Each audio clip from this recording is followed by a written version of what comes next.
12টি বছর পর্যন্ত মরহুম দেলোয়ার হোসেন সাইদি সাহেব হুজুর কতই না কষ্ট করেছেন, যার বয়ান শোনার পরে শত শত অমুসলিম মুসলমান হয়েছে।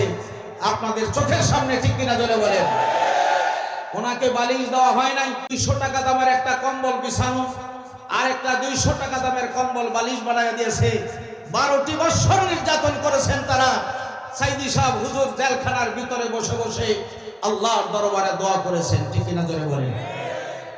সাইদি সাহেব হুজুরের 12 বছরের দোয়া, আল্লামা হযরত মাওলানা মামুনুল হক সাহেব হুজুরের 3 বছরের দোয়া, আমির হামজার হুজুরের 3 বছরের দোয়া, খালেদ সাইফুল আইয়ুবী হুজুরের 1 বছরের দোয়া, আলেমদের হাজার হাজার আলেমদের দোয়া, চোখের পানি, 16 বছরের সমস্ত আলেমদের দোয়া 5ই আগস্ট 2টার পরে আল্লাহর দরবারে একযোগে কবুল হয়েছেন, ঠিক কিনা জোরে বলেন।